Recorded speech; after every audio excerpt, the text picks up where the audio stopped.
Good evening everybody. आज आपके बीच एक बहुत ही हॉट टॉपिक लेके आपके बीच उपस्थित है। आए दिन आप न्यूज में देख रहे होंगे कि एक डिबेट चल रही है कि क्या जुडिशियरी यानी सुप्रीम कोर्ट पार्लियामेंट से ऊपर है, संसद से ऊपर है। ये अभी एक मैटर आपके जानकारी में होगा कि तमिलनाडु के जो राज्यपाल थे उनके द्वारा लगभग 10-11 बिल को विगत 3 वर्षों से विथ होल्ड करके रखा गया था। लगभग 3 साल से वो जो बिल्स थे वो राज्यपाल के पास थे। उसी केस में सुप्रीम कोर्ट का एक जजमेंट आया, हम लोग डिटेल से उसके बारे में चर्चा करते हैं। लेकिन आपको डिटेल से चर्चा करें उसके पहले आपको कुछ बेसिक बता दें ताकि उन चीज़ों को आप बेहतर रूप से समझ पाइएगा। अब सबसे पहले आपको ये बताते हैं कि कोई भी कानून बनता कैसे है। तो इतना बेसिक आपको ये जानकारी होगा कि सपोज किया जाए कि किसी राज्य का अगर देख ले तो सपोज किया जाए ये विधानसभा है।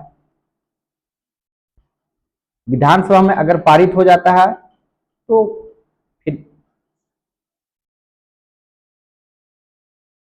विधान परिषद में जाएगा। ठीक है, इंग्लिश में जो इंग्लिश मीडियम वालों के लिए लेजिस्लेचर और लेजिस्लेटिव काउंसिल।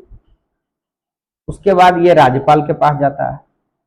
किसी किसी राज्य में जहां लेजिस्लेटिव काउंसिल नहीं है यानी विधान परिषद नहीं है तो वहां पर सीधे राज्यपाल के पास जाएगा।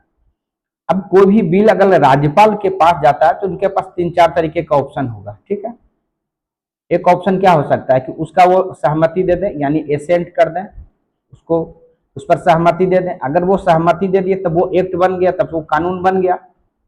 दूसरा या कर सकते हैं वो वापस कर सकते हैं यानी रिकंसिडर करने के लिए वापस कर सकते हैं। ठीक है, तीसरा क्या कर सकते हैं कि उसको अपने पास रोक सकते हैं।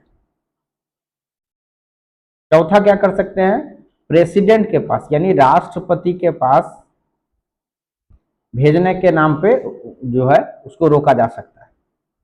अब यहां जो अभी जो रिसेंट का इशू है वो इस चीज को लेके है, विथहेल्ड करने को लेके कि राज्यपाल कितने दिन तक अगर कोई कानून कोई बिल अगर पास हुआ है तो कितने दिन तक राज्यपाल उसको रोक सकते हैं। अगर राष्ट्रपति के लिए अगर सेंड किया जाना है तो राष्ट्रपति कितने दिन तक उस बिल को रोक के रख सकते हैं, अपने पास विथहेल्ड कर सकते हैं। ठीक है, यानी राज्यपाल से जब प्रेसिडेंट के पास गया तो इनके लिए भी वो सारी चीजें है, एसेंट हो सकता है, विथहेल्ड हो सकता है। ठीक है, तो कहने का मीनिंग है कि राज्यपाल और जो प्रेसिडेंट है ये कितने समय तक बिल को रोक सकते हैं, इस इशू को लेके आपका अभी न्यूज में चल रहा है। तो आप शुरू से समझ गए कि बिल कैसे पास होता है और क्या इशू हो रहा है। दूसरा इसी में एक चीज और इस चीज को समझ लीजिए कि कानून यानी आप ये कह सकते हैं संसद जिसको आप कहते हैं, अगर आप नेशनल स्तर पर जो संसद होता है उसके अगर आप मेंबर देखिएगा तो लोकसभा, राज्यसभा और प्लस प्रेसिडेंट होते हैं। ठीक है, यानी जो राष्ट्रपति हैं वो संसद के अंग है। ठीक है, कानून बनाने में जब तक सिग्नेचर प्रेसिडेंट का नहीं होगा, जब तक राष्ट्रपति का नहीं होगा तब तक वो एक्ट नहीं बन पाता। सिमिलरली राज्यपाल की वही स्थिति है राज्य में। ठीक है, अब यहां आप जो आपको इतना समझ में आ गया होगा कि तीसरा चीज आप इसको ऐसे समझिए, एक एक्सिक्यूटिव आप समझते होंगे यानी जो सरकार में है वो एक्सिक्यूटिव हो गया। पार्लियामेंट यानी जो विधायिका होता है वो आपको पता है राज्य के स्तर पर विधानसभा और विधान परिषद और केंद्र के स्तर पर लोकसभा और राज्यसभा। ठीक है, एक्सिक्यूटिव आपको समझ में आ गया, लेजिस्लेचर आपको समझ में आ गया और जुडिशियरी। ठीक है, अब देखिए कॉन्फ्लिक्ट कहां पे है। कॉन्फ्लिक्ट ये यहां पर है कि अभी अब पहले आपको केस बता देते हैं उसके बाद बारी बारी से आएंगे। अब यहां पर हुआ क्या, ये तमिलनाडु सरकार के द्वारा, तमिलनाडु का जो विधानसभा है इसके द्वारा 12 बिल यूनिवर्सिटी कानून को लेके यहां से स्वीकृत करने के बाद राज्यपाल के पास गया। राज्यपाल के द्वारा इस बिल को ये लगभग 2022 20 से लेकर 23 के बीच की कहानी है, ठीक है। अब यहाँ पर क्या हुआ कि इन्होंने फर्स्ट फर्स्ट टाइम क्या क्या विथहोल्ड कर लिया, रोक लिया। उसके बाद इसको दोबारा जो है इसको रिकंसीडर के लिए भेजा गया तमिलनाडु आपका जो विधानसभा है उनके पास, ठीक है। पुनः विचार करने के बाद ये पुनः राज्यपाल के पास गया। दूसरा बार राज्यपाल ने यह कहते हुए कि इस बिल को राष्ट्रपति के पास इसको सेंड किया जाना है और उन पर जो है सहमति नहीं दिया गया, एसेंट नहीं दिया गया और उस बिल को रोक के रखा गया। अब ऐसे में जो तमिलनाडु गवर्नमेंट था उसके समक्ष जो है एक गवर्नेंस का इशू आ गया कि हम अगर कोई बिल पास कर रहे हैं तो 2 साल 3 साल तक अगर कोई कानून नहीं पास होगा तो राज्य में कानून व्यवस्था या जो भी हमको कानून बनाना है वो नहीं बन पाएगा।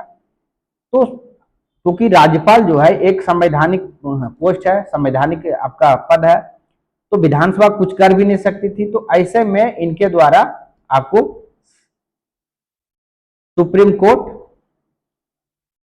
में पिटीशन किया गया, सुप्रीम कोर्ट इनके द्वारा मूव किया गया। अब सुप्रीम कोर्ट ने इसमें कुछ फैसला सुना है, उसमें जो फैसला आपका सुनाया गया है वो हम आपको बताते हैं, ठीक है।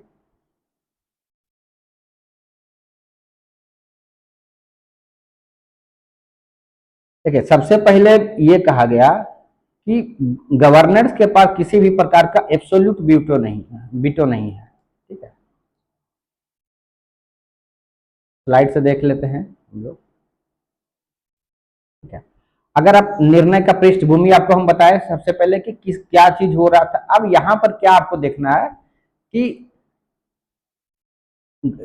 इनका जो आपका आर्टिकल 200 के तहत ये पावर मिला हुआ रहता है। 200 में ये है कि या तो आप स्वीकृत कीजिए या राष्ट्रपति के लिए अपरक्षित कीजिए, ठीक है। अब उसी तरीके से 201 में जो है आपका है कि किसी प्रकार का राष्ट्रपति के पास जब वो गया तो कोई समय सीमा नहीं है। दो चीज और आप जान लीजिए कि जब राष्ट्रपति के पास अगर कोई मैटर जाता है तो ऐसे केस में एक आता है आर्टिकल 143 कि अगर किसी बिल को रोका जा रहा है, अगर राष्ट्रपति को यह कंफ्यूजन है कि यह संवैधानिक रूप से सही है या नहीं है, तो ऐसे में आर्टिकल 143 के तहत वो सुप्रीम कोर्ट से सलाह ले सकते हैं। हाँ, ध्यान यह रखिएगा कि यह सलाह बाइंडिंग नहीं है, मतलब राष्ट्रपति बंधे हुए नहीं है कि सुप्रीम कोर्ट के एडवाइस को वो मान ही ले, ठीक है। तो ये हम लोग जो है 12 जो विधेयक पारित हुआ उसको जो है आपको राज्यपाल ने रोका, ये हम लोग चर्चा कर लिए, ठीक है। अब उसके आगे का चीज हम लोग देखते हैं। अब इसके बाद रुकिए, इसमें थोड़ा सा और आपको बताते हैं। इसमें देखिए जो अभी आपका गवर्नर्स का जो रोल के बारे में जो आपका बताया गया है, इसमें यह बताया गया कि कोई किसी भी प्रकार का एब्सोल्यूट वीटो नहीं है, ठीक है। सेकंड बताया गया कि जो आपका गवर्नर होते हैं यानी राज्यपाल जो होते हैं उनको जो एग्जीक्यूटिव काउंसिल है यानी कार्यपालिका की जो परिषद है इसके सलाह पे काम करना है, और अगर सलाह पे काम नहीं करना है तो उसके लिए अलग फिर बताया गया था। इसमें आपको ये बताते हैं कि कौन से केस में क्या क्या बताया गया। सपोज किया जाए कि बिल यहां से पास हुआ, अब फर्स्ट टाइम ये गया राज्यपाल के पास, ठीक है। राज्यपाल क्या कर सकते हैं कि 1 मंथ के अंदर आपको, अगर क्योंकि वो उनके ये देखिए विधानसभा के क्या हो गया, विधायिका हो गया, ठीक है। और सरकार जो राज्यपाल होते हैं किनके एडवाइस पर काम करते हैं, आपका एग्जीक्यूटिव काउंसिल जो क्या हो गया आपका कार्यपालिका, ठीक है। अब ये समझिए कि अगर इनके सहमति बन जाता और ये जो स्वीकृति मिल जाता तब तो ठीक है, 1 मंथ के अंदर अगर मिल गई। या आप क्या कर सकते हैं कि इसको मैक्सिमम, अगर आपको एडवाइस नहीं मानना है, एडवाइस अगर नहीं मानना है, ठीक है, तो ऐसे केस में क्या हो सकता है कि मैक्सिमम आप 3 मंथ्स तक आप इसको विथहोल्ड कर सकते हैं, ठीक है। और फिर अगर आप वापस करते हैं उसके बाद अगर विधायिका यानी विधानसभा पुनः अगर इसको भेजता है तो अब आपको मैक्सिमम 1 मंथ में आपको उस पर एसेंट दिया जाना है। दूसरा, जब फर्स्ट टाइम में आप राष्ट्रपति के लिए आरक्षित नहीं रखे थे, तो आप उसको ऐसा नहीं होगा कि फर्स्ट टाइम आप अपने विथहेल्ड किए थे और सेकंड टाइम में आप कह रहे हैं कि हम राष्ट्रपति के लिए उसको आरक्षित करेंगे, ये भी संभव नहीं है। ठीक है, तो ये आप समझ गए। तो यानी फर्स्ट टाइम अगर इसके एडवाइस पे काम करा गया एग्जीक्यूटिव काउंसिल के, तो 1 मंथ के अंदर, और अगर एडवाइस फॉलो नहीं कर रहा तो ऐसे केस में 3 मंथ के अंदर। फिर अगर वो वापस भेजा गया, दोबारा अगर विधायिका उसको पुनः भेजता है, तो मैक्सिमम 1 मंथ में आपको इसको पारित कर देना है, यानी साइन कर देना है। ठीक है, ये चीज जो है आपका बताया गया। ठीक है, अभी तो सुप्रीम कोर्ट ये बोला कि क्योंकि ये पुनः पास किया गया, तो ऐसे में ये चीज कि हमको प्रेसिडेंट के पास इसको सेंड करना है के लिए आरक्षित रखना, ये सही नहीं है, और उसको इरोनियस और इलीगल बताया है, यानी गलत और उसको असंवैधानिक जो है सुप्रीम कोर्ट के द्वारा जो है इस जो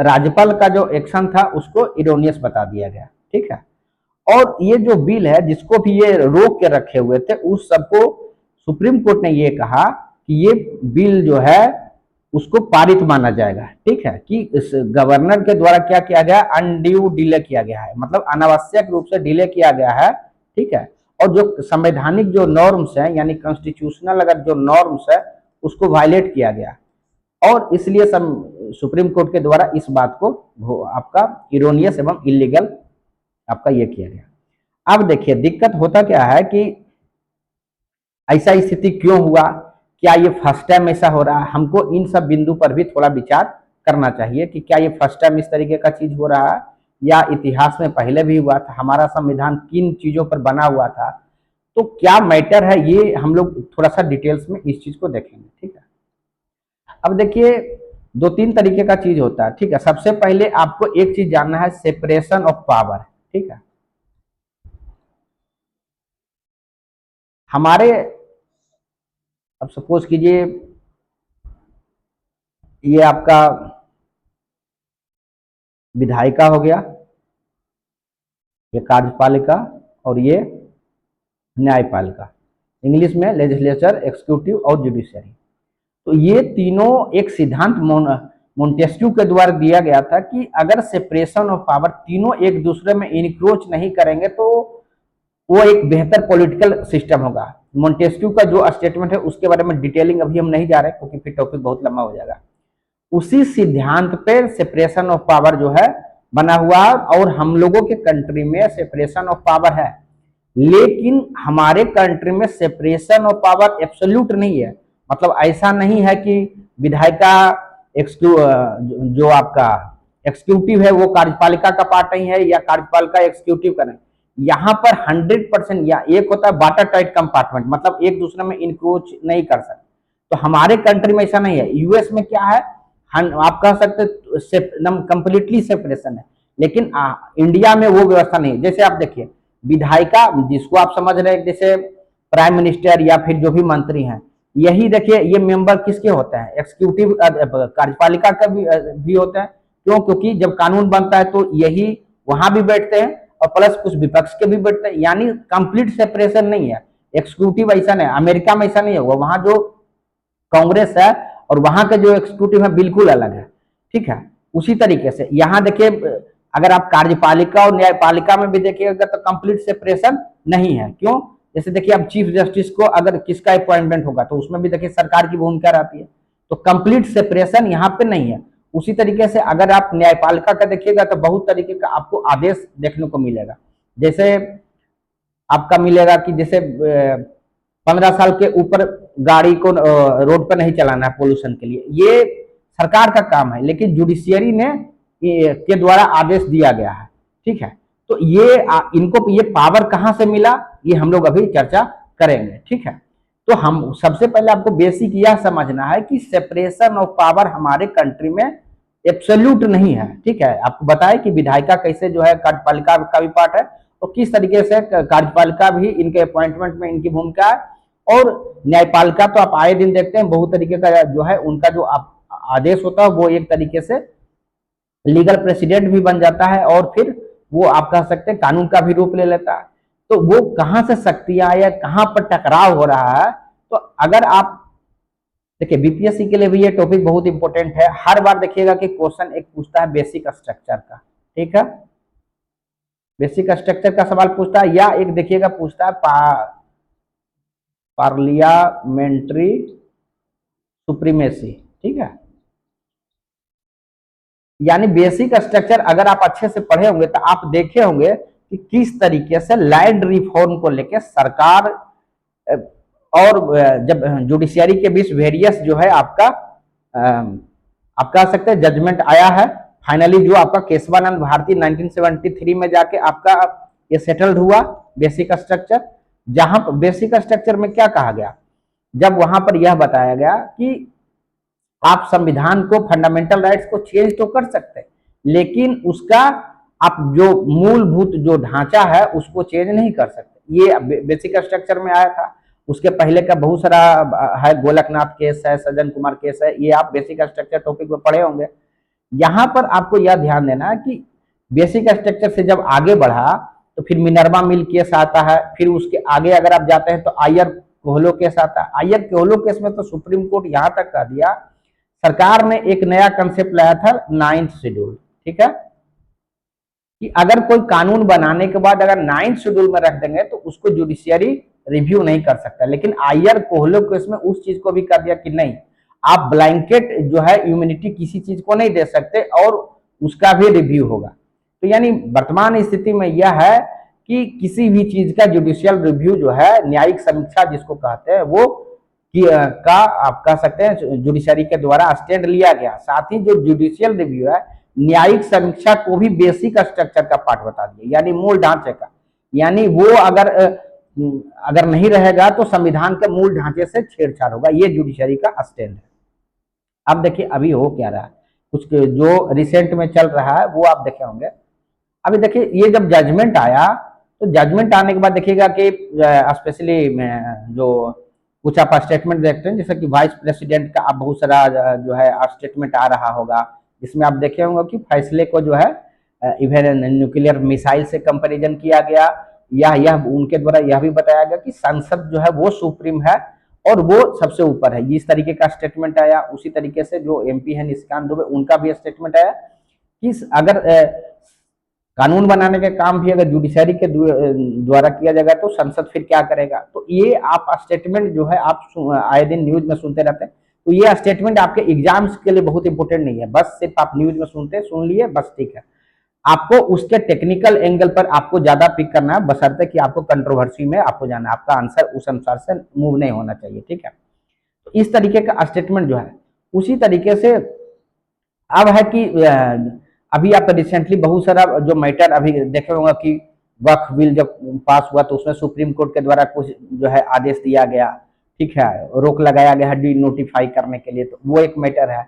उसी तरीके से रिसेंटली जो है जो भी यहाँ पर आप स्टेटमेंट सुने होंगे कि जो जस्टिस वर्मा के यहाँ जो जला हुआ नोट का जो मिला था उसको लेके अब वेरियस कमेंट सुनिएगा कि जुडिशरी के ऊपर एफआईआर नहीं किया जा सकता है, तो जुडिशरी के लिए अलग से उस तरीके की व्यवस्था क्यों होनी चाहिए, ठीक है। तो ये सब मैटर जो है आप ये इसको आप इस तरीके से समझ सकते हैं कि स्ट्रगल जो है दोनों के बीच आप कह सकते हैं टसल, एक तरीके से टग ऑफ वार टाइप से आपको देखने को मिलेगा। जैसे कि बहुत बार आप ये सुने कि किसी कोई भी जो जुडिशियल ऑफिसर्स होते हैं उनके द्वारा अपना एसेट डिक्लेरेशन नहीं किया जाता। यानी जैसे आप सरकारी नौकरी में आइएगा तो आपको हर साल अपना चल अचल संपत्ति जो है घोषित करना पड़ेगा, लेकिन जो जुडिशियल ऑफिसर है उनके लिए उस तरीके का नहीं है।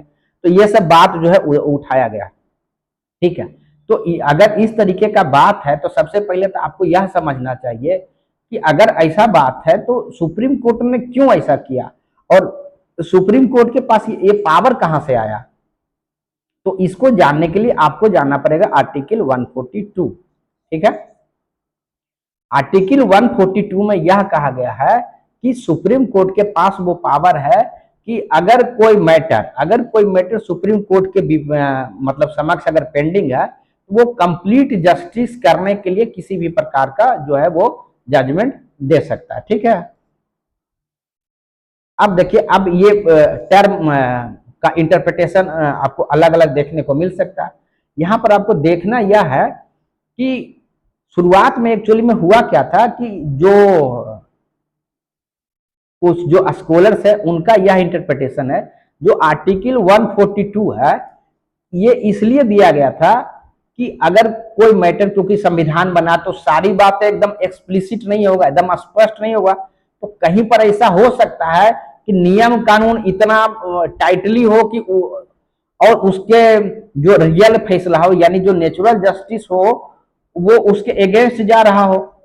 तो इतना, तो ऐसे केस में जुडिशियरी को यह पावर दिया। जैसे माने बहुत बार होता है कि आपको साक्ष्यों से एकदम बंधा हुआ इस तरीके से आपको नियम कानून रहेगा कि यह जानते हुए भी कि ये गलत हो रहा है, जुडिशियरी नहीं कुछ कर सकता। तो ऐसे में सुप्रीम कोर्ट के पास ये पावर दिया गया था कि आप कंप्लीट जस्टिस करने के लिए, यानी नॉर्मल जो आपका क्लॉज होता है उसको आप हटाते हुए कंप्लीट जस्टिस के लिए आप उस तरीके का चीज कर सकते हैं। लेकिन आपका ये होता है कि समय के अनुसार धीरे धीरे क्या हुआ कि वेरियस जजमेंट इसको छोड़ के भी अलग अलग तरीके का जजमेंट जो दिया गया, जैसे ब्लैक मनी के लिए आपको दिया गया है, उसी तरीके से जैसे विशाखा गाइडलाइंस जो है महिलाओं के सेक्सुअल जो वर्क प्लेस होता है वहां पर ना हो इसके लिए विशाखा गाइडलाइंस दिया गया, ब्लैक मनी के लिए दिया गया, या फिर जो है किस तरीके से चुनाव को लेके इलेक्टोरल रिफॉर्म जो है वो बहुत सारा सुप्रीम कोर्ट के द्वारा दिया गया। अभी आपको चर्चा किया कि कैसे एनएच के किनारे, हाईवे के किनारे शराब का भट्टी नहीं लगाना, ये सब जजमेंट जो है अपने सुप्रीम कोर्ट ने दिया है। तो आप कह सकते हैं कि सुप्रीम कोर्ट इस तरीके का जजमेंट दिया है ओन, तो ये शक्ति कहां से आ रहा है? आर्टिकल 142 कहता है। तो आपको ये पूरा टॉपिक को समझने के लिए चार चीज मेनली समझना है। एक आर्टिकल 200, ठीक है, जिसमें आप समझे कि गवर्नर के पास क्या पावर है, अब तुम चर्चा कर दिए कि या तो आप स्वीकृति देगा या रोक सकता है या वापस कर सकता है या राज्यपाल के पास। उसी तरीके से आर्टिकल 201 में राष्ट्रपति के पास पावर है, एसेंट दे सकते हैं या वापस कर सकते हैं, ये सारा मैटर। उसी तरीके से आर्टिकल 143 आपको बता दिए कि किस तरीके से अगर असंवैधानिक होने का ये मैटर लग रहा है तो राष्ट्रपति ऐसे में सुप्रीम कोर्ट से सलाह ले सकते हैं। उसी तरीके से आर्टिकल 142 आपसे चर्चा किए। आर्टिकल 142 वो चीज है कि जिसमें आपका कंप्लीट जस्टिस करने के लिए सुप्रीम कोर्ट को यह पावर है कि वो ऑर्डर दे सकता है। तो तत्काल यह जो आदेश दिया गया हाईवे उसी के तहत दिया गया आपका आर्टिकल 142 के तहत। अब ये मैटर आप समझ गए कि सुप्रीम कोर्ट ये दिया क्यों। आपको यह भी बता दिया कि किस तरीके से जब से संविधान बना है तब से कभी एक्सिक्यूटिव और जुडिशियरी के बीच ये चीज चलते रहा, कभी लेजिस्लेचर और जुडिशियरी के बीच चलते रहा।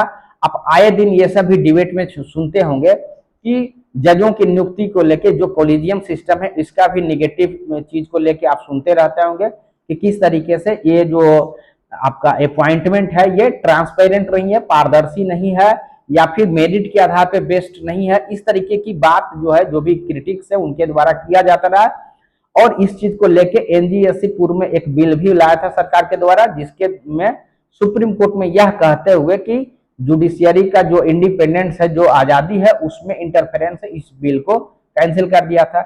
उसी तरीके से एक और सुनते रहते होंगे ऑल इंडिया जुडिशियल सर्विस की बात आप सुनते होंगे, उसमें आप यह सुनते होंगे कि जिस तरीके से आईएएस आईपीएस की बहाली ओपन एग्जाम से ऑल ओवर इंडिया स्तर पर होता है, उसी तरीके से ये जो जजों की भी जो बहाली है स्पेशली लोअर जुडिशियरी में, तो वो आपका एग्जाम के माध्यम से होना चाहिए और उसके बाद फिर प्रमोशन होके आगे जाना चाहिए। तो ये सब आप सुनते रहते होंगे, ठीक है। उसी तरीके से अभी जैसे जस्टिस वर्मा के यहाँ हुआ तो बहुत सारे न्यूज में आप सुने होगा कि अगर कोई ब्यूरोक्रेट्स के यहाँ ये चीज हुआ रहता या किसी लीडर के यहाँ तो एफआईआर हो गया रहता, अरेस्टिंग हो गया रहता, ठीक है। इस तरीके की बात सुनते रहते हैं।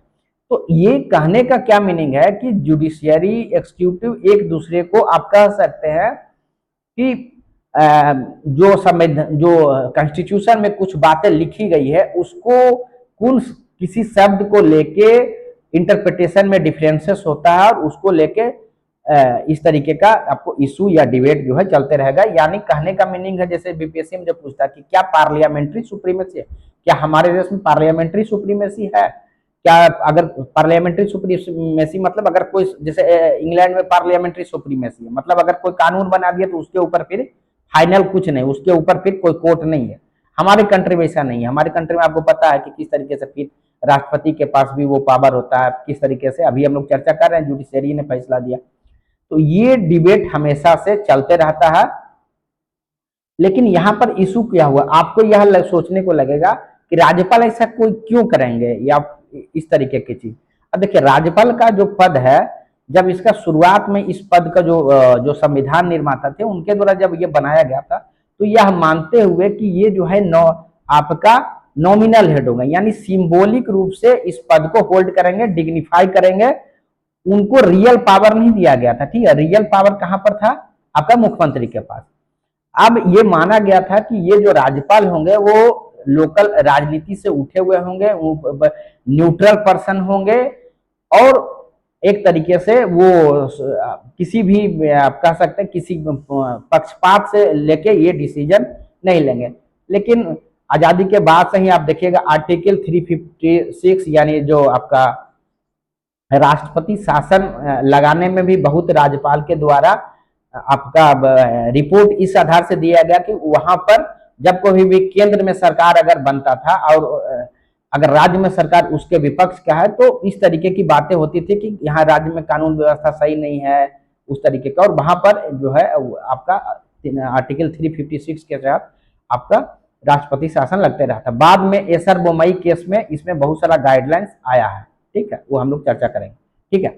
तो कहने का मीनिंग है कि ये जो आपका राज्यपाल अगर न्यूट्रल तरीके से काम नहीं करने लगे, तो ऐसे समय में यह आपके लिए सवाल उठ जाएगा कि क्या जो अगर कोई विधानसभा है वो बना दे कानून, ये बिल पास कर दे, और 5 साल के लिए अगर बनता है तो क्या उसको 4 साल तक रोके रह जाए, 5 साल तक तो वो कानून तो बन ही नहीं पाया। तो ये एक इशू जो है उठता है। लेकिन वहीं दूसरा तरफ वह भी इशू है कि यह तो लेजिस्लेचर का पार्ट है, इसमें जुडिशियरी किस तरीके से फैसला दे सकता है, क्योंकि जुडिशियरी का ये डिपार्टमेंट नहीं है यहाँ जो कानून है। अब इसमें दोनों में अलग अलग तरीके का आपको ये डिबेट, दोनों लोग अपने अपने पक्ष में, यानी दोनों ग्रुप के द्वारा अपने अपने पक्ष में कुछ कुछ बातें कही जाएगा। जैसे अगर आप देखिएगा राष्ट्रपति या राज्यपाल का मैटर अगर आप देखिएगा, देखिए राज्यपाल क्या होता है, राज्यपाल एक्चुअली में क्या होता है ना, केंद्र के एजेंट के रूप में काम करते हैं, ठीक है। तो अगर कहने का मीनिंग ये लगाया जाए कि अगर सपोज किया जाए कि केंद्र में किसी एक पार्टी का सरकार है और राज्यपाल अगर उस पार्टी के हिसाब से अगर काम करने लगेंगे, तो वहां पर आपको डिफिकल्टी होगा।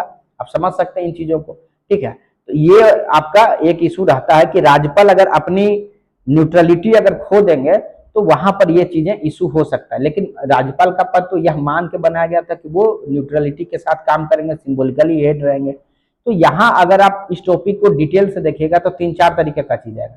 क्या पावर जो है जुडिशियरी के पास होना चाहिए ज्यादा या पार्लियामेंट के पास होना चाहिए? क्योंकि देखिए इसमें सोचने का ये मिलेगा कि अगर पार्लियामेंट जिस तरीके से आप कह सकते हैं प्रेसिडेंट या गवर्नर कह सकते हैं, अगर ऐसी स्थिति में जब जो कोई कार्यपालिका है या जो है आपका विधायिका है वो अगर सही नहीं काम करे, तो क्या उसके ऊपर कुछ चेक्स बैलेंस होना चाहिए? क्योंकि अगर मान लिया जाए कि कोई संसद अगर फाइनल अथॉरिटी हो जाए, तो ऐसा संभव है कि कुछ इस तरीके के कानून बन जाए जो देश हित में सही नहीं हो, नेशनल इंटरेस्ट में सही नहीं हो। तो चेक एंड बैलेंस के लिए जुडिशरी होना चाहिए। लेकिन दूसरा तरफ यह भी एक पक्ष दिया जाता है कि जो पार्लियामेंट के लोग हैं या जो ये लोग एग्जीक्यूटिव के लोग हैं, वो तो चुन के आते हैं, इलेक्टेड होते हैं। उनको तो हर 5 साल में पब्लिक के बीच जाना है, उनको फिर से उनको पुनः जो है इलेक्शन जीतना है। जुडिशियरी के पास तो पावर है लेकिन अकाउंटेबिलिटी नहीं है। मतलब कहने का मीनिंग यह आरोप लगाया जाता है कि जुडिशियरी को तो उस तरीके से उनको नहीं है, एक टर्म फिक्स है उनका। तो ये सारी बातें उठता है। उसी तरीके से यहाँ पर एक मैटर वो भी रहता है, संघवाद का रहता है, जैसे फेडरलिज्म। फेडरलिज्म आपको पता है कि फेडरलिज्म क्या होता है। इसमें क्या होता है, तो इंडिया में देखिए फेडरल कंप्लीटली नहीं है यूएस जैसा, इंडिया क्या है, क्वाजी फेडरलिज्म है।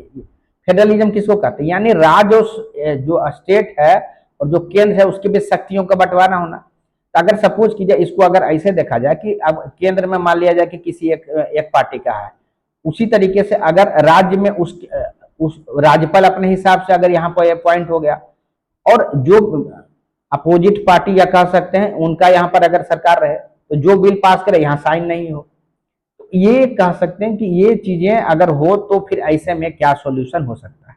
ठीक है, तो ये हम लोग इस तरीके का इशू जो है हम लोग देखेंगे।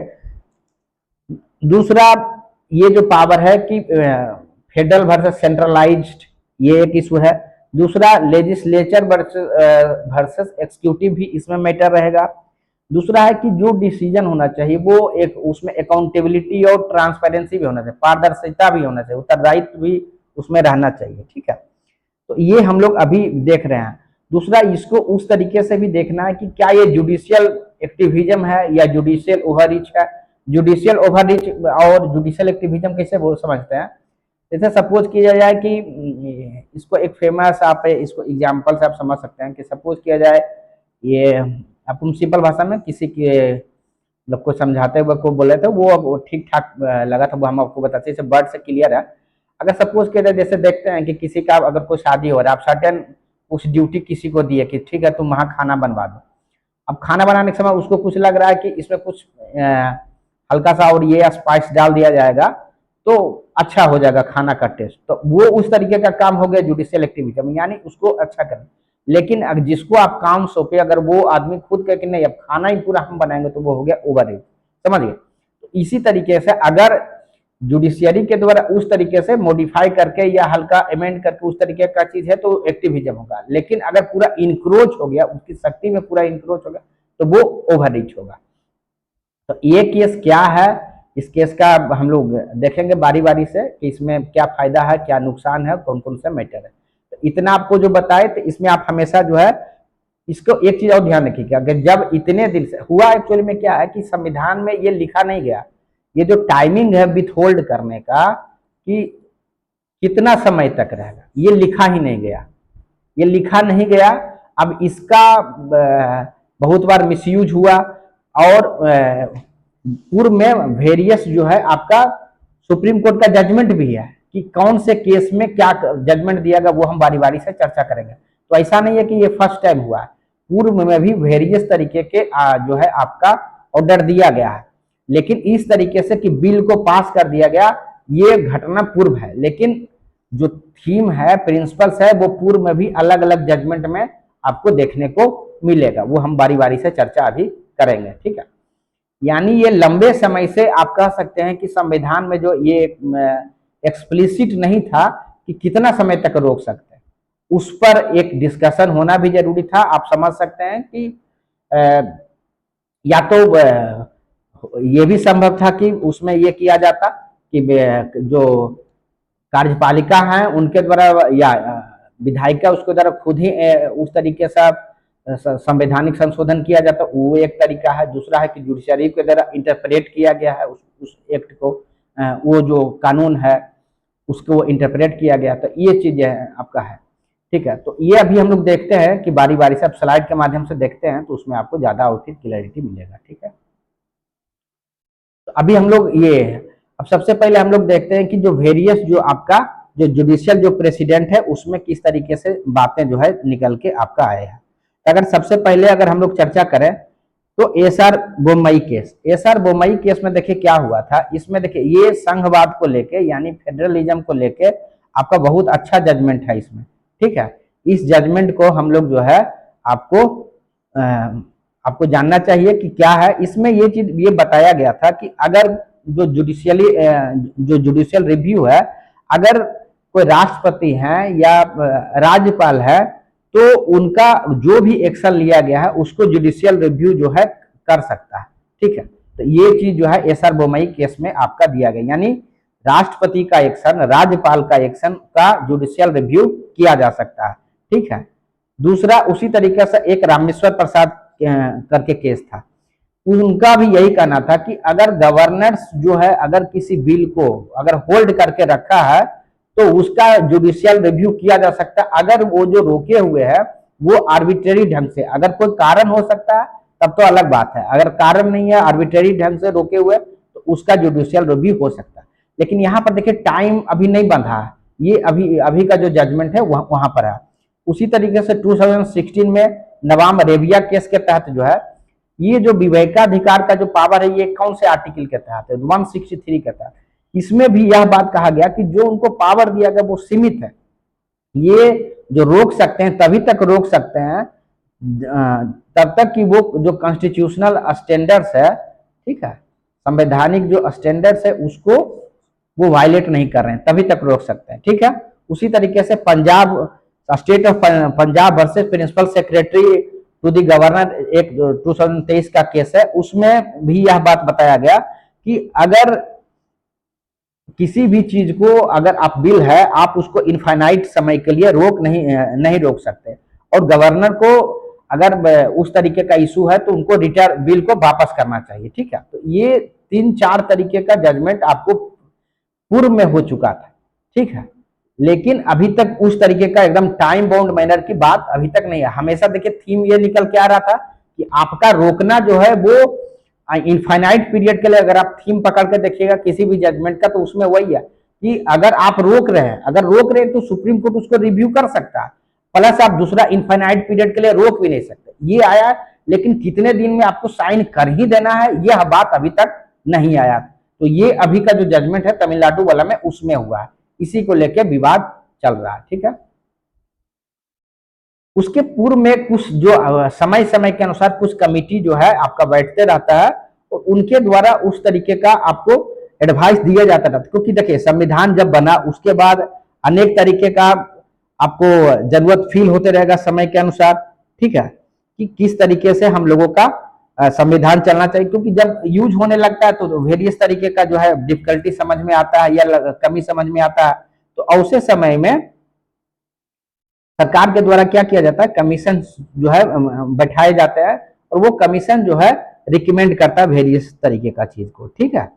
तो वो हम लोग अभी देखते हैं कि किस तरीके का चीज जो है आपको सरकारीय कमीशन ने ये बात बताया था, ठीक है, ये जो है सरकारीय कमीशन, इसमें ये बात बताया गया था कि जब कभी भी आपको डाउट हो, यानी राष्ट्रपति को जब डाउट हो तो आर्टिकल 143 आपसे डिस्कस किए उसका जो है प्रयोग करना चाहिए। दूसरा बात यह बताया कि जो राष्ट्रपति के पास जो बिल जाता है, अगर राज्यपाल अगर उसको रोक के रखे हैं तो उनको टाइम बाउंड में उनको फिक्स होना चाहिए। ये तो कमिटी है, ये तो रिकमेंडेशन देती है, लेकिन सरकार के द्वारा उस पर कुछ कानून नहीं बनाए गए, ठीक है। तो ये सरकारीय कमीशन जो है, ये देखो पंची गलत लिखा गया है, पुंछी कमीशन होता है, ठीक है। तो ये अनुच्छेद 201 में जो आपका समय सीमा है वो तय होना चाहिए, ठीक है। पुंछी आयोग के भी इसी तरीके का आपका एडवाइस करता है, उसमें ये करता है कि राज्यपाल का देखिए अकाउंटेबिलिटी, जैसे राष्ट्रपति के लिए आप इम्पीचमेंट का प्रावधान है, उसी अनुसार राज्यपाल के लिए महाभियोग का जो है प्रक्रिया राज्य में भी होना चाहिए ताकि उनकी अकाउंटेबिलिटी जो है फिक्स हो सके। प्लस उनके लिए भी ये किया गया कि जो ये टाइमलाइन है वो फिक्स होना चाहिए कि अगर आप बिल रोक सकते हैं तो कितने समय के, यानी अभी तक आपको यह समझ में बात आ गया होगा कि पूर्व में भी इस तरीके के इशू हुए हैं और सुप्रीम कोर्ट, राज्य सरकार पूर्व में भी गई है और सुप्रीम कोर्ट ने पूर्व में भी यह स्टैंड लिया गया है कि आप इनफाइनाइट पीरियड के लिए नहीं रोक सकते। अगर आप रोकते हैं और बिना कोई कारण रोकते हैं तो जुडिशियरी जो है, सुप्रीम कोर्ट जो है उसको रिव्यू कर सकता है, लेकिन अभी तक उस तरीके का स्ट्रगल देखने को नहीं मिला था क्योंकि टाइम बाउंड नहीं हुआ था। उसी तरीके से सरकार ने भी जो आयोग बैठाया उनके द्वारा भी इसी तरीके का रिकमेंडेशन दिया गया, ठीक है, लेकिन सरकार के द्वारा उस रिकमेंडेशन के आलोक में किसी भी प्रकार का कानून नहीं बनाया गया, जिसके कारण वो कितने समय तक रोक सकता है ये वेग ही रहा और उसका आप कह सकते हैं कि यूज या मिसयूज जो है होते रहा है, ठीक है। या आप कह सकते हैं कि जो क्रिटिक्स है वो आपका ये कहते हैं कि इसका मिसयूज होते रहा। कभी भी मेंस में लिखते समय आप अपने ऊपर कोई भी चीज मत लिया कीजिएगा, हमेशा जो आप जो है उस तरीके का भाषा यूज कीजिएगा, ठीक है। अब हम लोग ये देखते हैं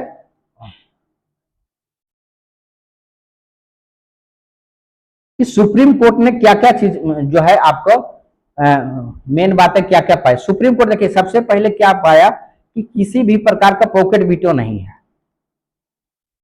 पॉकेट वीटो मतलब पॉकेट में रख दिया उसके बाद छोड़ दिए, यानी आपके पास उस तरीके का पावर नहीं है कि आपके पास बिल आया और देके छोड़ दिए, ये बात नहीं है। दूसरा इसमें एक चीज कहा गया कि जो आपका एग्जीक्यूटिव काउंसिल है उसका एडवाइस जो है वो आपको, जो मंत्रिपरिषद का जो सलाह है वो आपको करना है, ठीक है। दूसरा है कि 1 मंथ का डेडलाइन कर दिया गया अगर रीपासेज होता है, ये हम आपको डिटेल्स में बता चुके हैं कि अगर रिकंसिडर के बाद आता है तो आपको 1 मंथ के अंदर रीपास करना है, और नहीं तो एडवाइस पर काम करना है तब 1 मंथ के अंदर, और अगर एडवाइस नहीं मान रहे तो 3 मंथ के अंदर। ये बातें आपको हम डिटेल से बता चुके हैं। उसी तरीके से राष्ट्रपति के लिए आपका ये बात दिया गया कि आपको 3 मंथ के अंदर जो है समय सीमा, अगर आप 3 माह के समय सीमा में नहीं करते हैं तो स्पष्ट रूप से आप कारण जो है मेंशन करेंगे कि इस कारण से, और वो जो कारण होना चाहिए वो ऑब्जेक्टिव और साउंड होना चाहिए, ऐसा नहीं कि किसी भी हल्के तरीके का कोई स्टेटमेंट जो है देना चाहिए, ठीक है। दूसरा, अगर राष्ट्रपति को यह लगे कि ये मैटर संवैधानिक रूप से सही है या गलत है तो जरूर आर्टिकल 143 के तहत सुप्रीम कोर्ट उनको अप्रोच करना चाहिए, ठीक है।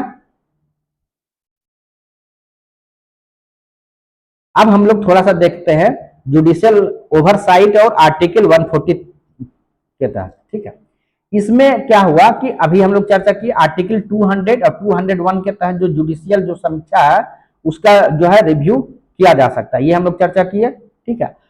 साथ ही यह बताया कि अगर कोई राज्यपाल इसके बाद अगर नहीं करते हैं तो क्या करना, तो ऐसे समय में आप सुप्रीम कोर्ट में कोई भी सरकार रीट दायर कर सकती है। आपको पता होगा कि एक रीट होता है मैंडामुस, ठीक है। इसमें अगर कोई पब्लिक ऑथोरिटी अगर वो अपना काम नहीं करता तो कोर्ट उनको आदेश देता है, तो उसी तरीके का अगर रीट दायर होगा तो सुप्रीम कोर्ट आदेश जारी करेगा उस चीज पर। जैसे अभी तो सुप्रीम कोर्ट वहीं से बिल को ही पास कर दिया, वो जजमेंट ही पास कर दिया, लेकिन अगर कोई गवर्नर या राष्ट्रपति उस तरीके का चीज नहीं करते हैं तो वहां पर रीट दायर किया जाए। यहीं पर देखिए इशू है कि क्या राष्ट्रपति से बड़ा है जो है आपका जुडिशियरी, ये मैटर है। क्योंकि देखिए एक क्या होता है ना, राष्ट्रपति के बारे में भी कहा जाता है कि वो जो शपथ लेते हैं डिफेंड टू कॉन्स्टिट्यूशन लेते हैं, यानी संविधान का संरक्षण करने का शपथ उनके द्वारा लिया जाता है। उसी तरीके से फंडामेंटल राइट्स का जो आप कह सकते हैं गारंटर ऑफ जो है फंडामेंटल राइट जुडिशियरी को कहा गया, ठीक है। संविधान का संरक्षण भी जो है जुडिशियरी को कहा गया।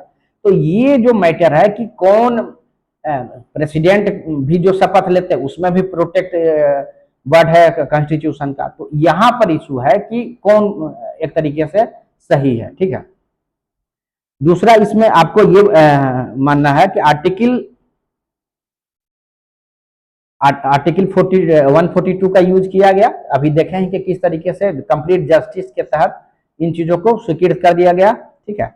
दूसरा, कोर्ट के द्वारा यह कहा गया कि राज्यपाल का जो भूमिका होना चाहिए वो किसी भी कानून को बनने में फैसिलिटेटर की भूमिका होना चाहिए, उनकी भूमिका सहयोगी होना चाहिए, ना कि ऑब्स्ट्रक्शन करने वाला होना चाहिए, ठीक है। ये जो है सुप्रीम कोर्ट के द्वारा कहा गया, ठीक है।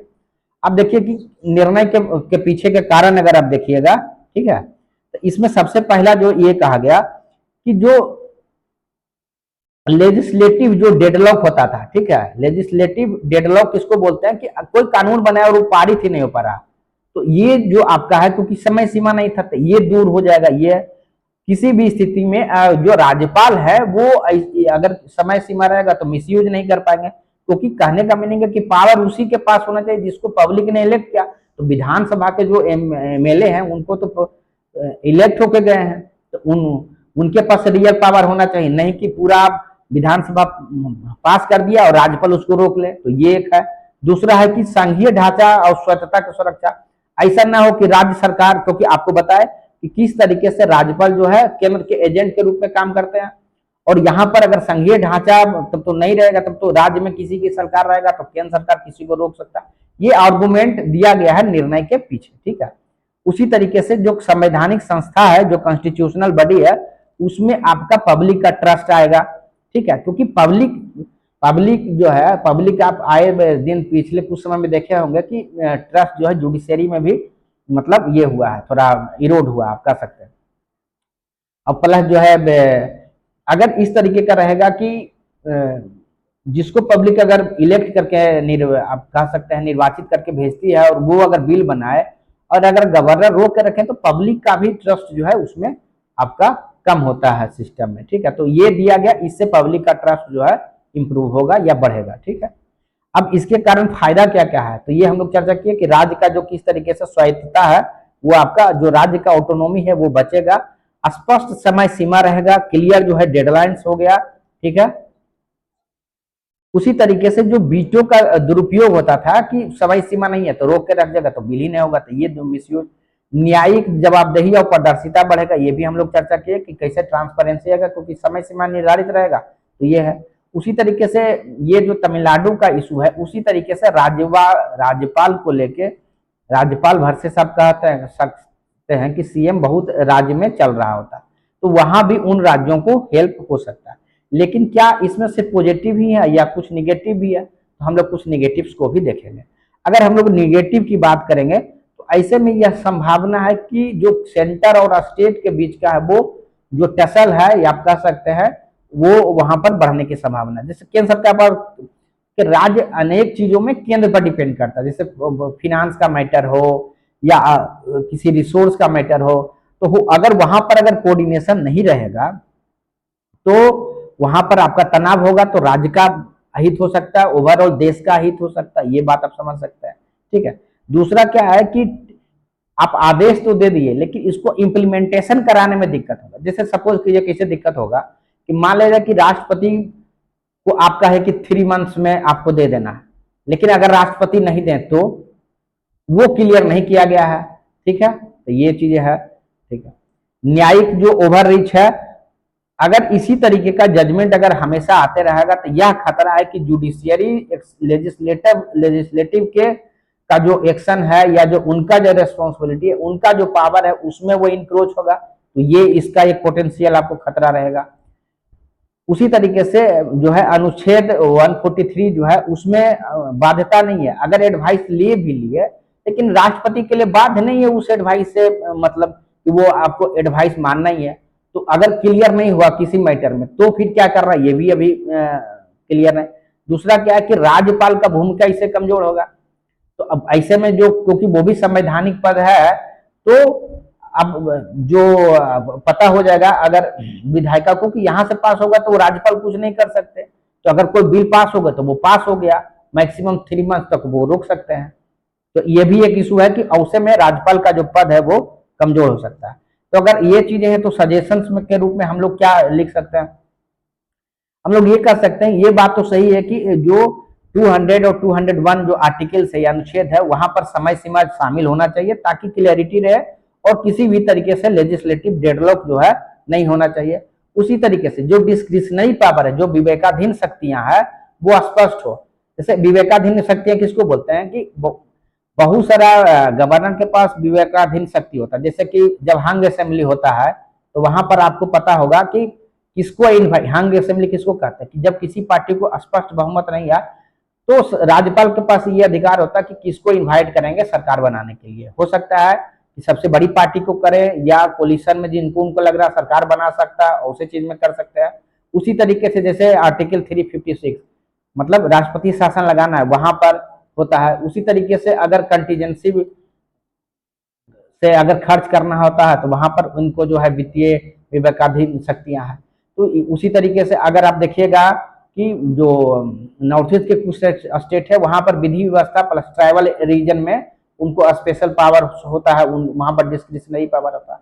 तो ये है कि आप कोई भी चीज सब्जेक्टिव नहीं छोड़िए, ऑब्जेक्टिव कर दीजिए कि ये शक्ति है ताकि वो कंफ्यूजन ही ना रहे, ठीक है। जो भी उनका डिस्क्रिशनरी पावर है वो स्पष्ट होना चाहिए और उसी संविधान के दायरे में वो काम करे। उसी तरीके से राज्यपाल के लिए भी कोड ऑफ कंडक्ट होना चाहिए, उनका भी आचार जो है किस तरीके से होना चाहिए, क्या उनका बैकग्राउंड, जब वो पद पर आ जाते हैं तो उनको क्या गोपनीयता रखना है, किस तरीके से उनका न्यूट्रलिटी का प्रदर्शन करना है, क्या कर सकते हैं नहीं कर सकते, कौन सा उनको किस तरीके का स्टेटमेंट देना चाहिए, ये सब जो है उनका कोड ऑफ कंडक्ट जो है ये किया जा सकता है, ठीक है। जैसे आप नौकरी में आते हैं तो आपके लिए कोड ऑफ कंडक्ट रहता है, उसी तरीके से अनुच्छेद 143 का परामर्श जो है अनिवार्य हो क्योंकि यहाँ पर जब मैंडेटरी नहीं है तो आप कह सकते हैं कि जब कंफ्यूजन है तो आप सुप्रीम कोर्ट से सलाह लीजिए, और उसको फिर ये करना पड़ेगा कि आप उसको बाउंड कीजिए, तभी वो जाके, नहीं तो फिर कंफ्यूजन रह जाएगा। ये है कि 143 का परामर्श।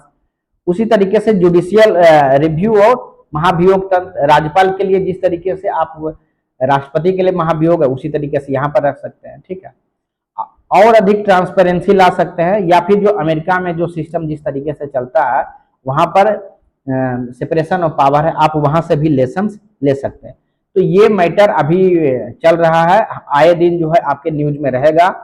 तो अगर हम ब्रीफ करना चाहें इस टॉपिक को शॉर्ट में, तो आप समझ गए होंगे कि मेजर इसमें अगर आप आर्टिकल्स देखिएगा तो आर्टिकल 200, 201, 163 जिसके तहत उनको विवेकाधीन है पावर है, 143, ठीक है, 142, ये आर्टिकल्स आपका अगर आप ध्यान रखिएगा तो अच्छे से आप एक्सप्लेन कर लीजिएगा। प्लस जो है बीपीएससी में अगर ये क्वेश्चन आता है पार्लियामेंट्री सुप्रीमेसी या बेसिक स्ट्रक्चर वाला, तो अगर आप करंट से थोड़ा लिंक करके देंगे तो आपका आंसर बाकी से अच्छा लग सकता है। ये हो गया। प्लस आप इसको किस तरीके से इलेक्टेड निर्वाचित वर्सेस जो है आप कह सकते हैं मनोनीत, उसका है इलेक्टेड जो होते हैं उनके वर्सेस आपका मनोनीत, उसमें जो संघर्ष है वो कर सकते हैं। किस तरीके से आपका जुडिशियरी वर्सेस लेजिस्लेटिव है उसका आप इशू कर सकते हैं। फेडरलिज्म का जो इशू है आप उसको भी यहाँ पर आप एक एंगल दे सकते हैं, ठीक है। तो ये इस तरीके का वेरियस जो हम अभी आपके साथ डिस्कशन किए, किस तरीके से जुडिशियल एक्टिविज्म और जुडिशियल ओवररीच से भी रिलेटेड टॉपिक्स है, ठीक है। किस तरीके से यह टॉपिक जो है अकाउंटेबिलिटी और आपका ट्रांसपेरेंसी से जुड़ा हुआ है, यह भी हम लोग चर्चा किए, ठीक है।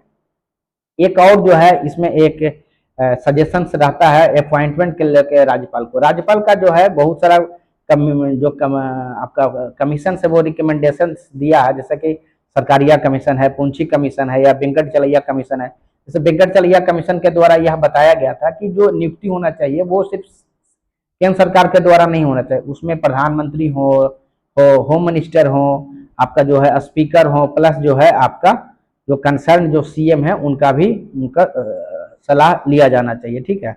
उसी तरीके से जो है आपका पूंछी कमीशन के द्वारा यह कहा गया था कि राज्यपाल कैसे काम कर रहे हैं उसमें बीच में एक मैकेनिज्म होना चाहिए उनके रिव्यू को लेकर, उनके काम को लेकर। सरकारिया कमीशन के द्वारा यह बताया गया था कि जो हम राज्यपाल जिस राज्य के लिए चुन रहे हैं उनके जो मुख्यमंत्री है उनका जो है कंसल्टेशन जरूरी होना चाहिए। प्लस जो है उनका पॉलिटिकल एफिलिएशन नहीं होना चाहिए, किसी पार्टी से संबंध उनका नहीं होना चाहिए, ठीक है। दूसरा एक और सलाह दिया गया था कि जो यूनिवर्सिटी में है वो राज्यपाल का जो रोल है वो कम होना चाहिए, ठीक है। इस तरीके का जो है आपको वेरियस कमीशन के द्वारा दिया गया। तो ये आपका आए दिन जो है न्यूज में चलते रहेगा, इस पर डेवलपमेंट भी चलते रहेगा।